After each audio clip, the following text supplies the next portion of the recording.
Hello and welcome to Lab Coats and Yoga Mats, the podcast where science and evidence meet holistic perspectives and the nuances of the human experience. I'm your host Lily. I originally did a PhD in volcanoes and tsunami science, and I've since become an AI researcher. I'm also a yoga teacher and a mental health advocate, and I essentially just love exploring the intersection and the balance between science and evidence-based ways of thinking and more holistic viewpoints. Expect deep but accessible chats that get you thinking outside the box, that are packed full of practical pieces of information and get you having fun along the way. Hello and welcome to episode 2 of Lab Coats and Yoga Mats. I'm really excited for this conversation today and to share this with you all. The episode is titled Opinions and Open Minds, and I have learned so much putting this together through doing the research and from having the conversation that I'm about to share. It has already had so many practical impacts on my life over the last two weeks. I'm already noticing the way that I have conversations is slightly changing, and my ability to be a bit more patient and to turn conflicts or disagreements into more constructive situations is improving. And that is literally just from having put this together. So maybe you'll find it has a similar impact, maybe you won't, but nonetheless, yeah, really excited to share this today. So I'm going to start by explaining the story as to how I even came about wanting to create this episode and why it's relevant to this podcast. I'm also going to share a little bit about the science of opinions and stances and open minds. And then I'm going to have a conversation with my partner, Hamish, who has got some really cool ideas on this stuff. And we're going to talk a little bit about how we navigate our relationship when it comes to having difficult conversations, and in areas where maybe we have different ideas, different perspectives or opinions, and how we kind of have been working towards getting better at coming to like a comfortable middle ground where both of us can be heard, but we're also making like a constructive step forward.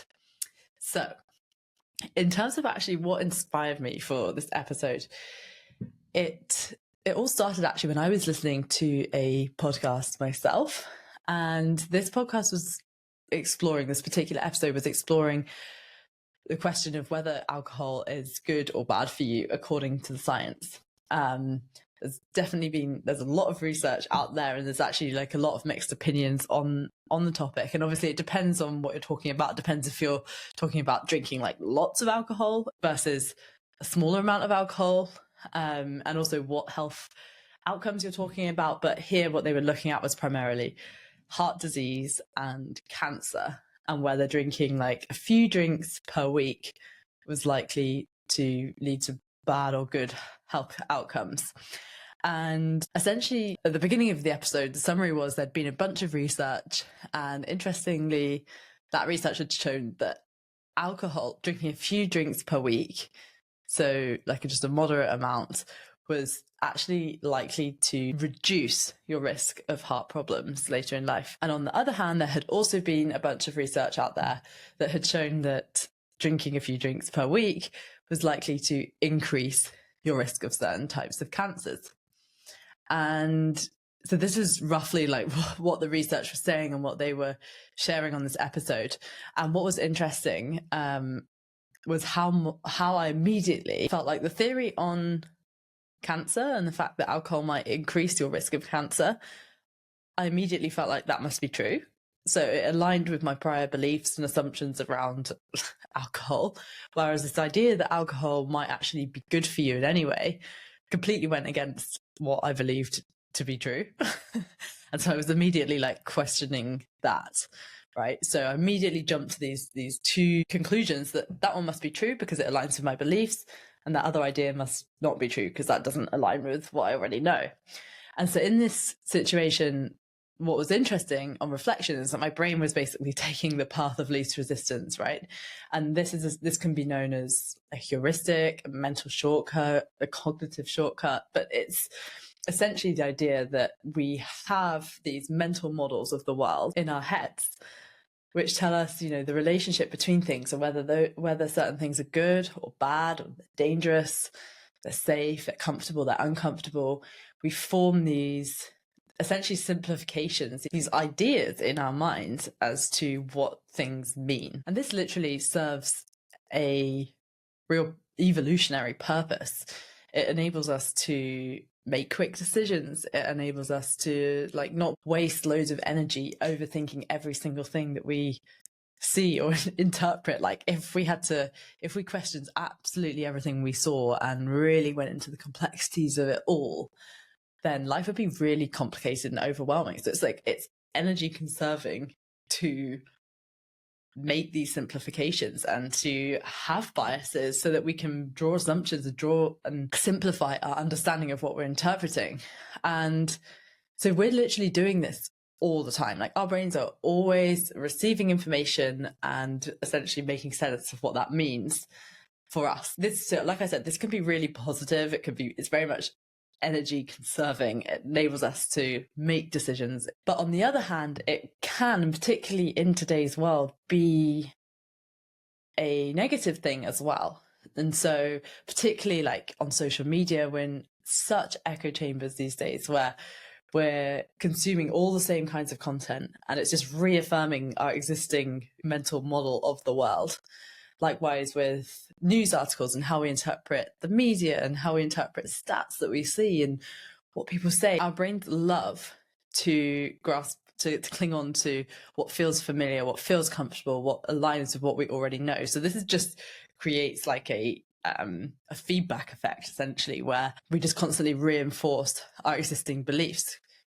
So in this situation with that specific episode that I was listening to, when I heard this, idea that alcohol could be a negative thing, could increase your risk of cancer, I was like, great, that fits with what I already know.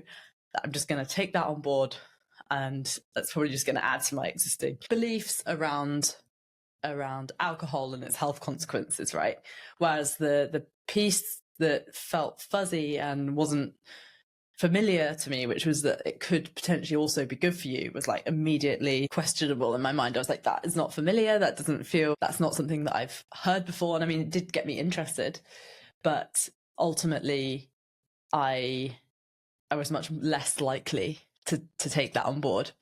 So I was just observing the way that my brain did this, and I thought, that's kind of interesting. And actually what happened is, over the course of the episode, they went into more detail, and it turned out actually the science was all a bit fuzzy and some of the studies weren't that good, and there was actually a lot more complexity to it, just highlighting again that it's so much easier to reduce things into black and white, and often there is more complexity behind the scenes. It's just our brains don't want to go there because we need to conserve that energy. We're not going to go into extreme detail on every single thing that we read. But I think it is so important to be aware of. And this is going to come up a few times, I think, in this episode, as to why it's important to be aware of our own biases and our own mental models of the world, and the fact that when we do see something that is outside of what we know and what we believe to be true, it feels uncomfortable naturally. That's literally how our brains are wired. If it doesn't feel familiar, it's much harder to take in. And so, okay, so this was interesting. This episode now is not about alcohol and whether it's good or bad. If you're interested, you can go and do some research and let me know what you make of it. Maybe we'll do a future episode on alcohol, who knows. So essentially I was reflecting on this after having listened to that podcast, and I was thinking about the way that we do interpret things for face value, and how there often is much more complexity, but it's just interesting how it's so easy to default to the what we know and what feels comfortable. And I was going to do quite a sciencey episode on that, but it just wasn't quite landing, and it didn't feel quite right. I don't know, something about the episode just wasn't quite coming together.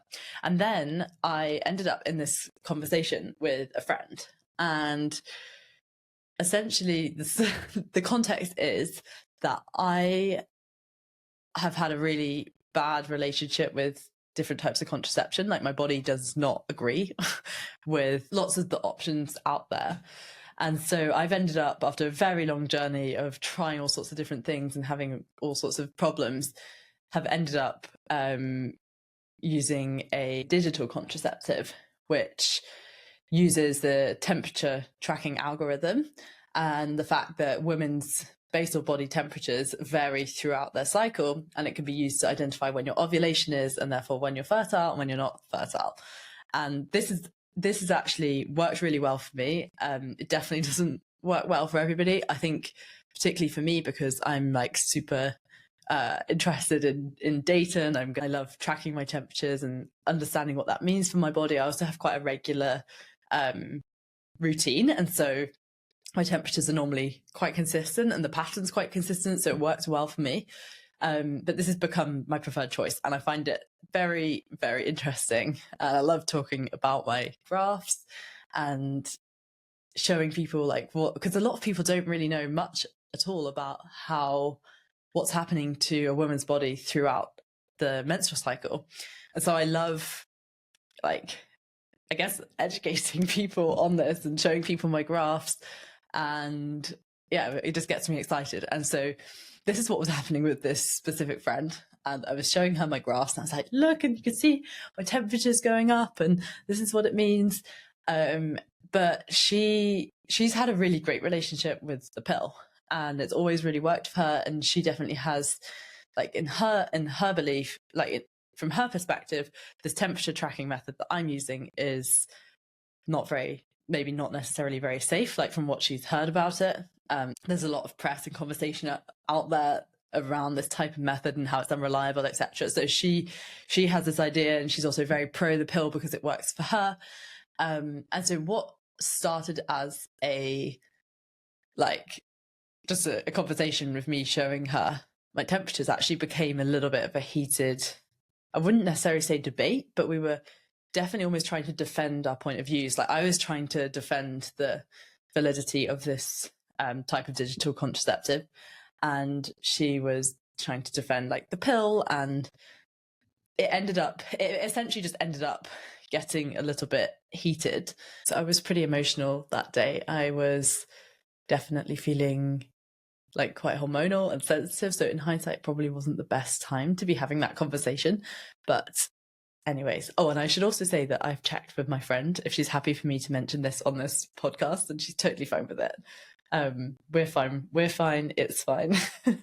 And it was actually this whole conversation with her that really sparked the inspiration for this specific episode. So anyway, the thing was, I came away from it and I was feeling quite deflated, because I was feeling like if her and I can't even have a constructive conversation on something where we have two differing opinions, and it's perfectly friendly, there's not really much to be gained from either of us essentially winning this debate or convincing the other person of their point of view, then how are we ever going to have constructive conversations in society when we have such polarization and completely different perspectives on things?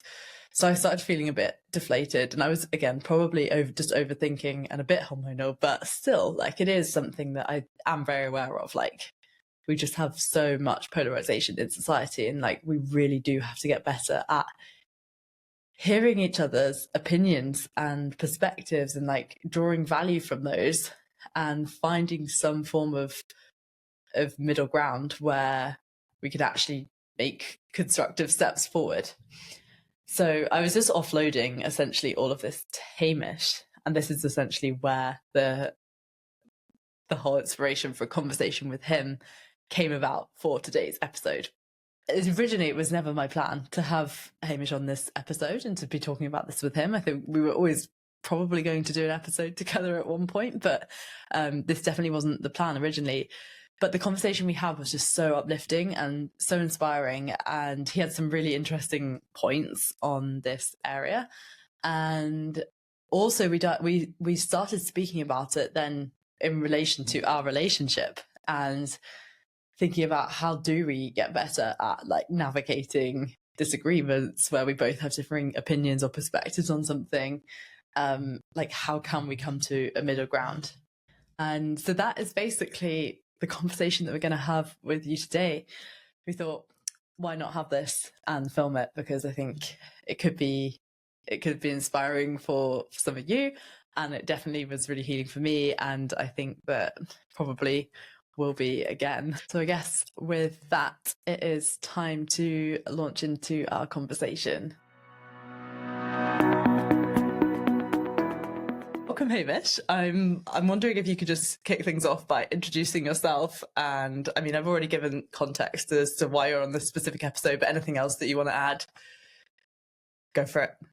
Take it away. Yeah, so I'm Hamish. I've known Lily for like 6 years now. We've been in a relationship for 5 years. And over those 5 years, we spent plenty of time navigating challenging topics between us, each bringing different perspectives to our relationship and what we want from the other, and kind of like the decisions we want to make. So I'd say a lot of what I've got to share today has been learnt through conversations that we've had and challenges that we've tried to navigate together. Yeah, other than that, I work in tech, and I'm very enthusiastic when it comes to everything mountains. I love everything mountains, as I know you do as well. I guess that's one thing that bonds us very strongly. I love the outdoors. Yeah, that's one thing that we do share the same opinion on. But yeah, so I also think that, like, I've already mentioned it, but the conversation that we had when I was going through this period of self-doubt was super inspiring and helpful. And Hamish had, like, obviously lots of ideas that were very tangible to our relationship, but also beyond that as well. And yeah, I just thought that the conversation was interesting. And like, obviously I've gone away and done a bunch of thinking about this and research, and I figured that we might as well just share it together. So I think one of the first things that we talked about, and you had some really good ideas on, was what are the factors that come into play when trying to open somebody's mind. And I just want to phrase it as opening someone's mind, because this isn't necessarily about getting people to change their opinions. It's much more about, like, just how can we start to better listen to each other and maybe hear some different perspectives to what we're used to, and take those things on board, and like at least honor them in a way and understand where they're coming from. So yeah, what factors influence the ability for somebody to maybe open their minds and just become a little bit more flexible in their thinking? Yeah, so I think you touched on it a bit already, but like probably a really good place to start with is to ground everything in like empathy. So like understanding their perspective. So for example, I think one thing that's very important is to understand, like, how long have you held that stance? Because that's going to have a big influence of like how entrenched that is in your mind. Maybe, because I think this is kind of related as well, is if you think about maybe you made a decision about something when you were 16, 17. You've touched on contraception, obviously. That's probably something that maybe your parents are going to have had a conversation with you a long time ago.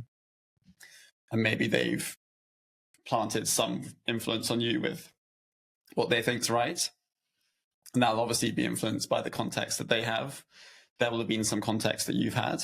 And then maybe it's 10, 15 years later now, and you need to, if someone's then challenging that belief, if you've held it for such a long time, that's going to have a big factor, because it's just been such a long time that you kind of reopened that part of your brain and questioned all the assumptions you've made. Yeah. Because I think, as you've already mentioned, there's good reasons why we have all of these kind of embedded assumptions held quite tightly, and that's just because there's so much effort undoing that work and unpiecing kind of the scaffolding that you build in your brain, because there might be some assumption that's been made, some stance, and then there's all of these secondary consequences that you have in your life, where it's, for example, if we go back to the contraceptive example, there's obviously consequences on building a routine around, maybe you're taking the pill and you have that routine. There might be other consequences as well. And it's like you've built all of your life around this assumption, and then you've suddenly got to undo all of that work that you've done, all of those routines, which is really hard. Yeah, so it's not just cognitive load in terms of trying to understand that other idea or perspective. It's also the amount of work and energy and effort that's actually required to undo all of those beliefs if you were to change your mind or open your mind to that thing. So yeah, a lot of the time it's so much easier to stick with what you already know. So much easier. Definitely. And I think another thing is like how socialized your stance is. I feel this is kind of interesting because it takes me back to when I moved to a new country. I moved to New Zealand all by myself, and I realized I basically had the opportunity to like build myself again from the ground up as a blank slate. Like I had no need for continuity in personality or whatever coming into this new place. Where because if you decided one day you wanted to just like step change your beliefs, your personality, etc., and obviously you've socialized that to all your friends, suddenly you're becoming a different person. And that's going to influence like how hard it is to change a stance if you've like socialized it heavily, if you kind of tied it up in your identity. Like take for example you, and with like using the more kind of temperature tracking method, you've spoken to so many people about this now. It's going to be a lot of work to then like re-socialize a change of that stance, or maybe it's going to be embarrassing because it's going to imply that like you were wrong in the past, and human beings obviously don't like to feel wrong, even though we know we're wrong all the time realistically. Yeah, it's true. I mean, I think that I'm open. I'm not closed to the idea of the pill and other types of contraception at all. Maybe the story I told earlier, me and my friend having that debate, makes it sound otherwise. It's just for me that hasn't worked. But I know what you mean. Like, it's to some degree tied to my identity. I guess that's the point that you're saying there, is that when our identity is associated with an idea or a belief, then it's even harder to change. Mm-hmm. Definitely. And I think another thing that also you've alluded to is like with a stance, like how researched are you on a topic? I think the more researched you are, like the more tightly you might hold that stance, because you might feel like you're much more informed than the average person. If you tie it up in your identity, obviously that makes it much more difficult. The best thing you can do is really try and step away from that and try not to be like, I am my stance, this is a stance. In other words, like I'm separate as a person from my beliefs to some degree, and comfortable walking away from them. Yeah. It's very, very hard though when the ego gets involved, and when you want to like defend your ideas, and it's attached to your self-worth and your identity and all of that stuff. It's very hard to do. I suspect that probably happens a lot of the time. Mm-hmm. So something that we also spoke about that I think hang on, first of all, is that all of the factors that you wanted to mention that we talked about? Yeah, I mean, an example that we could talk through, which I think is quite interesting in like, I don't know, certainly in British culture, I think probably it's global, is like around having you have a political stance. And this is kind of related to like how researched you're on topics, right? So I guess the way that our political system works is we, as individuals, we don't vote in referendum on like every single decision that like we want to make as a country. It's like you vote someone that's kind of like your dedicated expert, that you feel like aligns the most with what you want, and then they do all the work for you and you trust them. But one thing I find interesting is sometimes when someone just sides with all of the beliefs that their political party has without doing the research themselves. Like that's a common pattern of like, and I guess this is related to the identity thing as well. It's like I join the tribe of like this particular political party, and so I side with like many of their policies without doing the research myself. I kind of just assume that they are the experts. They are kind of undoubtedly right about these things. I'm going to hold that stance, and I feel like that's probably like that behavior is, I mean, probably influenced by a number of the topics, the kind of reasons that people hold stances that I mentioned.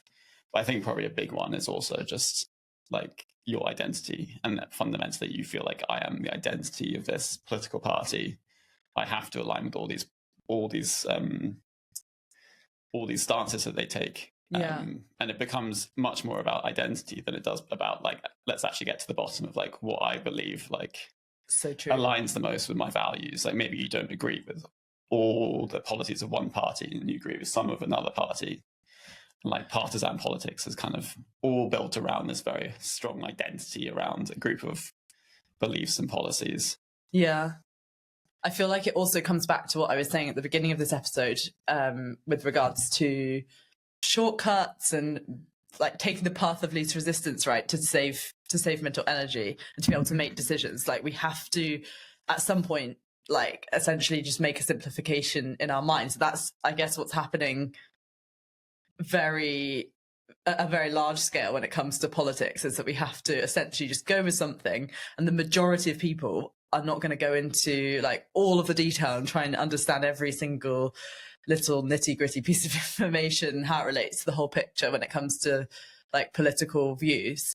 And so you have to just go with something, just take the path of least resistance, choose one of the camps, right? Like, and ultimately that's related to identity and all of these other factors that are like causing you to take that option. So yeah, it's very interesting how that happens. I do think the flip side of that is sometimes there are some topics where like you need to make a decision. I don't know, we can take a random one. Like at the moment we're trying to work out if we're going to put a heat pump into our house versus like old fashioned like central heating. Very exciting stuff. Very exciting stuff. But it's actually like so much research required. Like it's quite a new field. And yeah, like I always think one of the best shortcuts to like trying to come up with a good conclusion to what is kind of a very nuanced topic is to actually find someone who's already an expert on it. And the shortcut is like they've already researched it. Like I kind of trust their beliefs. They have no vested interest. The trouble is then there's also some cases where someone's trying to sell you something or whatever and they have like vested interests. But if you can find the right expert to go to give you that shortcut of like, these are the important things you need to know, this is what I would recommend, versus always doing things from the ground up and like researching them yourself, which is kind of what we've had to do as well, because we haven't trusted anyone. It's very true. Good example. Maybe a bit boring, but we know a lot about heat pumps now. If you wanna hit us up. So I think that the other piece to this, we will get into the relationship stuff soon, don't you worry. But the other piece that I think is very interesting is the time that it takes to open people up to new ideas.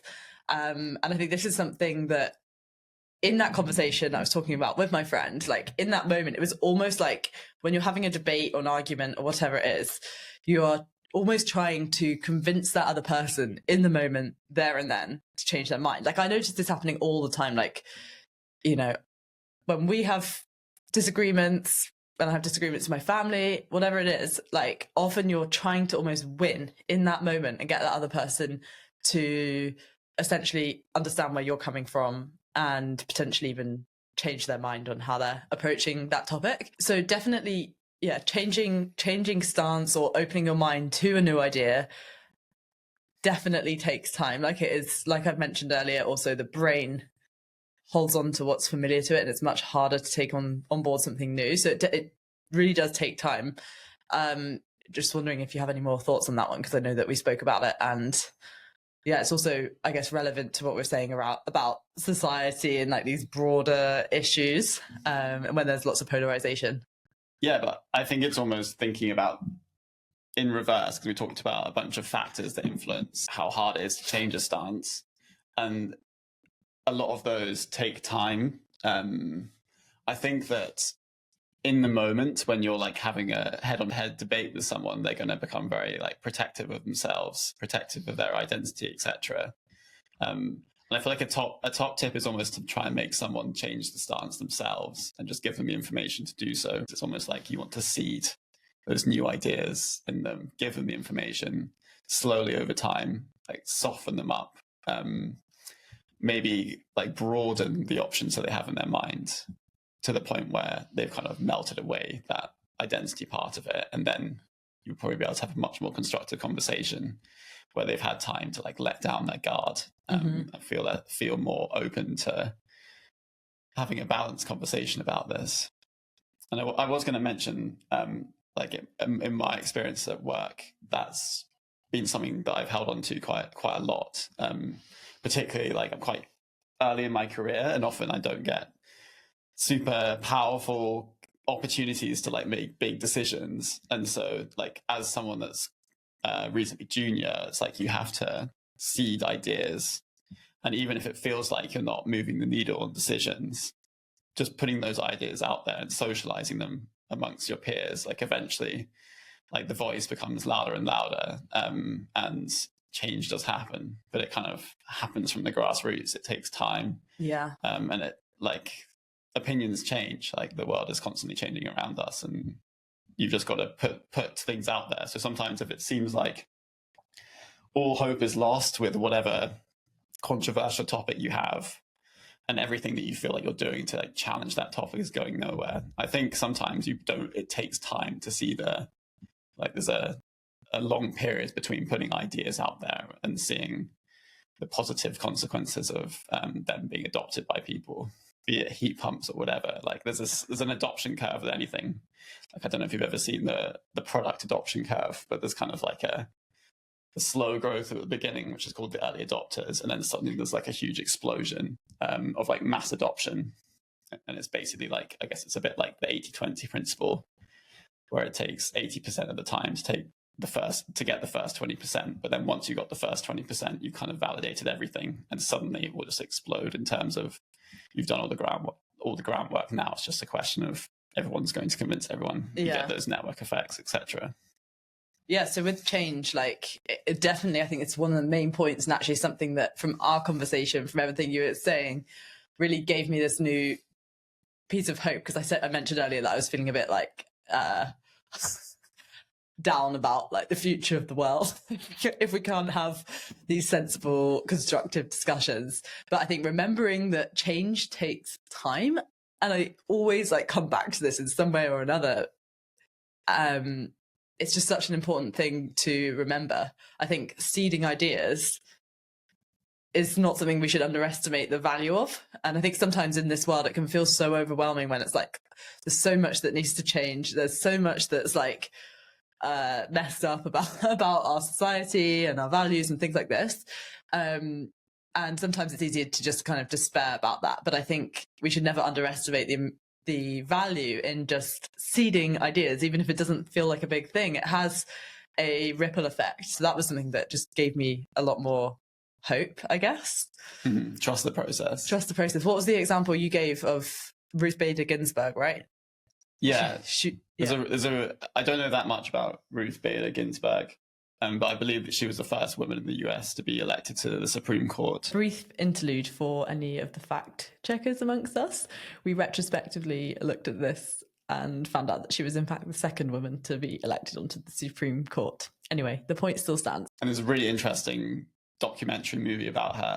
And there's some points in the film where she's like really feels like there's no hope to kind of pushing further in terms of progress with women's rights. And there's this really cool scene where she's with her daughter, and I think there's like some construction workers who are like, I don't know, being rude to her daughter or whatever, and her daughter like responds in a very different way than the way that her generation would have responded, in terms of kind of fight. Her daughter really fights back to them, and that's the moment that she realizes that like generation to generation there's been a really big change in attitudes of the women themselves, and like where they sit in society. And then she realizes like, okay, like even like change happens so slowly that sometimes you don't notice it, and it takes like a kind of aha moment, or maybe even those aha moments don't exist, but you've got to kind of take a step back and think back to where we were 10-15 years ago and be like, oh, like actually in that context, like the world is very different from what it was then. Yeah,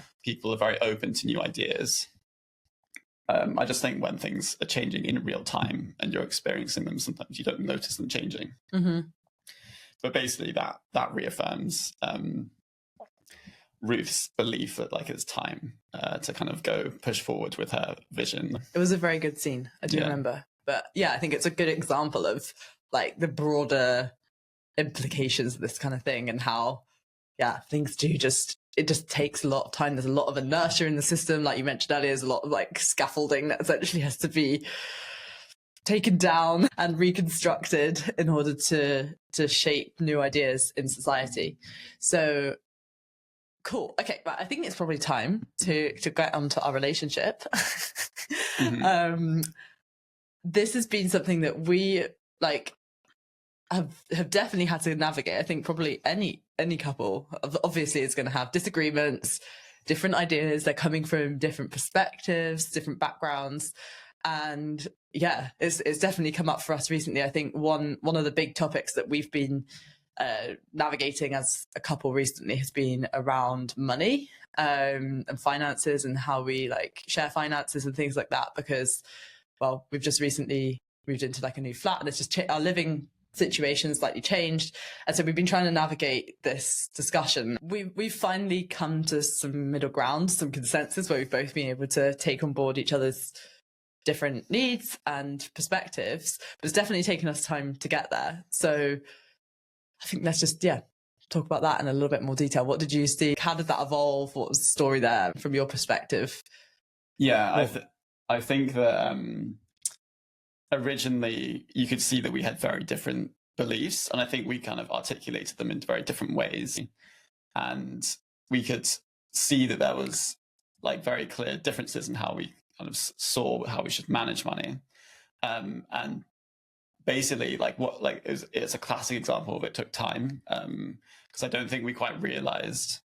I would say, even though probably we came to a consensus that was fairly similar to what originally was expected, there was a lot of just making sure that there was kind of, we both understood where we were coming from, and we covered all bases in terms of kind of like the implications of different possible routes, and we heard all the options out, and then we kind of had to take a real step back and be like, kind of long-term thinking, like, what does this look like in the future? What are realistic outcomes?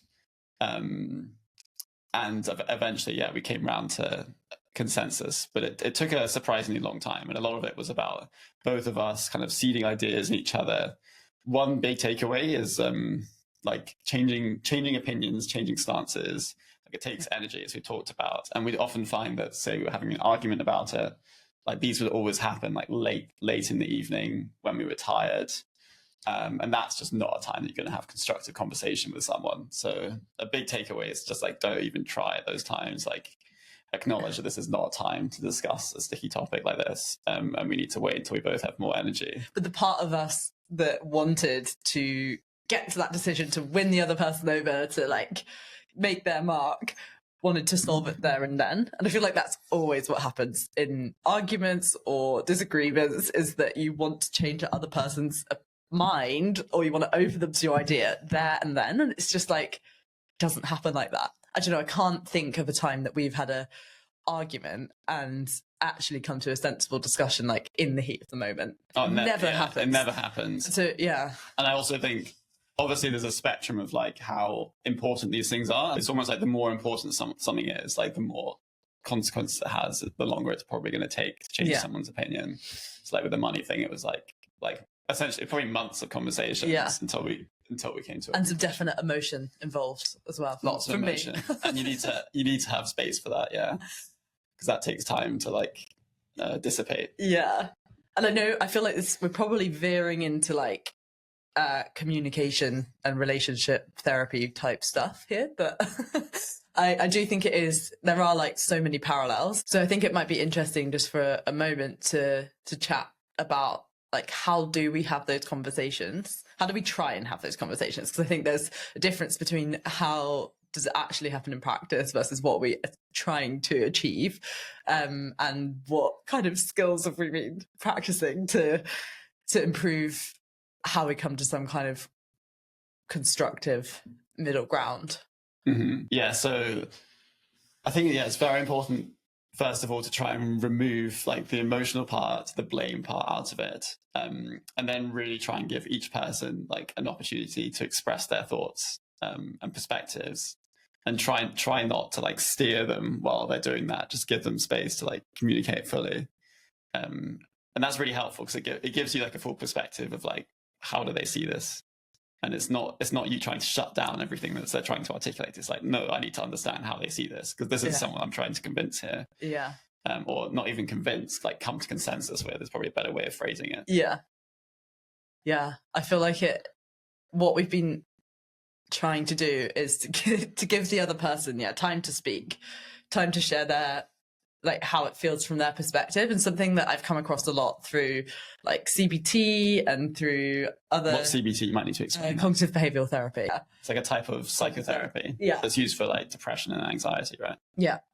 And like other things like nonviolent communication strategies and things like that is the idea that in disagreements, and I think this probably applies beyond just relationships, but it's something that's really, really stuck with me and stuck with, like, I think us throughout our relationship ever since I first came across it, is the idea of, instead of blaming the other person and accusing them, or like accusing their personality, to express it from a place of, when you say X, Y, and Z, or when this happens, it makes me feel this way, right? So it's not you're wrong. It's just saying, this is what's present for me when this happens. Like, this is what it feels like for me. Mm-hmm. And so it's much less like directed at them. Yeah, it's much less about like a blame game, and it's much more about, this is how it's feeling for me, and that's valid and that's present.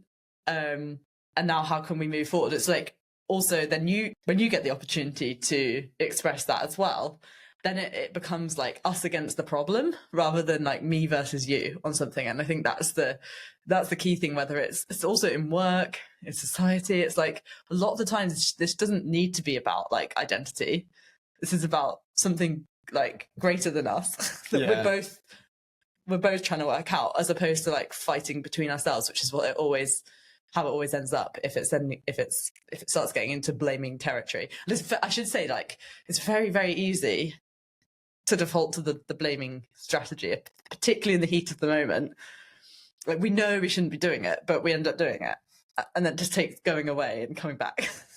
Yeah, one analogy that I was going to mention, just because it's kind of interesting in the recent context of the Olympics, is, and I really noticed this, was in the climbing in the Olympics. I feel like climbing is like a very different sport from, I don't know, what's like a opposite example, like maybe football or something, where it's like a rivalry and like people revel in the rivalry. If you watch the climbers in the Olympics, they're quite supportive of each other. Like, they hug each other after climbs. And I always think with climbing, it's not like you versus them. It's much more about everyone versus the wall. Yeah, it's so true. And that's probably maybe a way of thinking about this, is that ultimately you're a team, even if you're, I don't know, competing against each other in some degree, you're still a team. Yeah. And it's you versus the problem. How do you together come to the best solution for the problem, rather than being about you versus the other person and just building barriers and walls between each other. Yeah. But it's so much easier said than done. 100%. I think yesterday we were literally in this exact situation where we ended up just needing some time apart and then coming back to it later, presenting our opinion. That's good advice. That's good advice as well. It's like, sometimes like separating and like having time and space. Because I think that's part of it. It's like, you kind of seed ideas, you like ruffle some feathers, but then you need time to like integrate or like settle down. And that's when like kind of the emotions dissipate and you can think a bit more logically rather than just like fight or flight. So true. Right. Okay. I think that's probably a good place now to transition to the final like question or reflection for this episode, which is, like, we've talked a lot about all these different ways in which people's opinions and stances can show up and the types of things that can help open people's minds and come to more constructive middle grounds. But what I love a practical tip, love a practical action. Let's just go through kind of summary of everything we've talked about and the key practical actions for listeners and ourselves following this episode, because I guarantee we'll be using these now. Yeah, I mean, we use them all ourselves. It's a good reminder. Yeah, I mean, I think a lot of it is kind of, we've mentioned a lot of reasons that people hold on to their stances, etc. And so being very mindful of those. One thing I would say that I think can be quite helpful is also to challenge yourself to play devil's advocate. What that means is try and like almost take the stance opposite to your own stance. And that can be a really interesting way of just like kind of seeing things, forcing yourself to see things from another stance. Like looking at negative videos of heat pumps. Exactly. Yeah. Play devil's advocate. Like, why is my stance wrong? And as boring as an example it is, we're like, we want it to work. Like, we want to have a heat pump because it's eco-friendly and it's great and everything. And I feel like we're actually avoiding looking at the negative videos. We need to look at the negative videos, but it's really hard to do because you don't want to go there. We literally, our brains want to stay with what's familiar and what we want to hear, right? Like, yeah. And I think, well, another thing that I haven't mentioned yet that I think is quite important is to remember that, like, and again, this also relates to heat pumps, is like the state of the world's constantly changing, and like what's known is constantly changing. So like if you've made some belief in the past, some stance, like maybe it was 10 years ago when contraception research was only at a certain point, and actually now there's like a whole 10 years of a new body of research that might completely change your outcomes if you were today to make a decision from a blank slate. So I think one thing is being aware of like how stale your beliefs are, and then being like, okay, maybe I need to actually like go out into the wild jungle that is this topic again and just like recollect all this information and maybe alter my stance a little bit. Yeah. I think related to also what you were saying a little bit earlier about playing devil's advocate, another key tip would be that I've found useful myself is to diversify social media, the news that you consume and things like that, because it is crazy how much we live in echo chambers these days. And like I found it even just through my podcast Instagram, where I was following entirely podcasters. Like, actually all I needed to do was to start interacting with some different accounts, and it just gave me this new perspective, this new amount of creativity as well, where I was like, actually there are like other ways of doing this out there, and there's other ways of expressing creativity and things. And so it was actually really beneficial for me to follow more diverse people. Same with my body image journey. Like, I was in such an echo chamber with all these influencers who were talking about losing weight and dieting and like gym workouts and stuff. Actually, I just needed to follow some people who were not doing that, and or maybe completely the opposite, where they were actually like very pro-fat influencers, and they were talking a lot about like confidence from the inside and confidence beyond just the gym. So like having a to the best of your ability, attempting to diversify your feeds is very helpful. Although, it definitely gets hard, especially if you genuinely want different opinions showing up. I think it's just so uncomfortable, but it's an interesting thing to try. And I think there's definitely like analog equivalents in the real world of like diversifying your social media feed. Yeah. Of like just speaking to other people about it and getting their thoughts. Like if you're like navigating a tricky topic, like there can be a lot to be said for like socializing that with other people and saying like, look, I'm really like struggling with this topic for whatever reason, or Lily and I are in like turmoil because we can't agree on this. And to be honest, you did this with the money thing. You went around all your friends and were like, told them that we were having this debate, interested to hear their perspectives. And like as soon as you get a sense of what other people think, and again, it's also helpful to get like diverse opinions as well. Yeah. And like helpful to get people in similar situations to you, and also different situations, to bring more and more information. But another thing is to acknowledge when it's a sticky topic and it's difficult, and it's okay that it's not an easy thing to answer. Because I think, again, going back to the money thing, we could see that all couples clearly have issues with this debate, and it's all right that we're having difficulties with it. Like, it's a hard topic to come to consensus. And everyone's come to different conclusions for the same problem, basically. And so I think maybe that can also be helpful, acknowledging that maybe there's not a right answer or a perfect answer. And there will be some things and some people that their opinions will never be changed on some topics. And that's also okay. Like, there's good reason for that, and you can't necessarily blame them for it. It's just how it is. Opinions are valuable as much as open minds. I think how boring it would be if everyone just like believed the same thing in the world. You just have this perfect little world where everyone does everything exactly the same way. Like, part of the fun of life is like having different beliefs and different kind of stances on things. That's why we get different cultures, all of these things, right? And I think, okay, finally, the last practical tip, and I think this is this is for when it's becoming overwhelming, or when it's something that you really do want to like see a change somewhere and you want to see people open their minds. I think it's just the reminder that time heals. And we've talked about that a few times, but like the idea that change can be seeded, it takes a long time to actually integrate.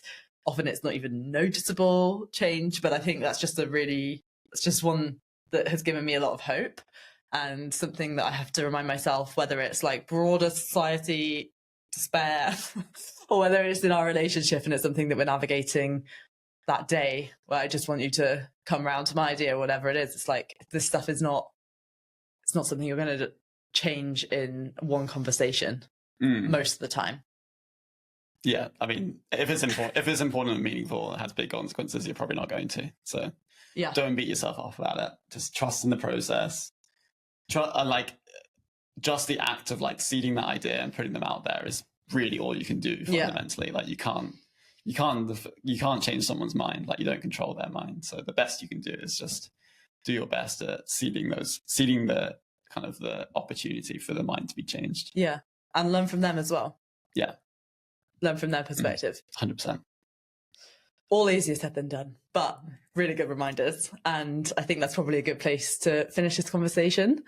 Thank you so much, Hamish, for coming on. I just have learned so much, and I'm learning it even again just from having this conversation now. And yeah, I want to listen to it and make some notes for myself. So yeah, thank you. And as always, if you enjoyed, please like and subscribe, give a rating, and I look forward to the next conversation in 2 weeks. Anything else to say, Hamish, on your end? Thanks for having me. Thanks for coming on.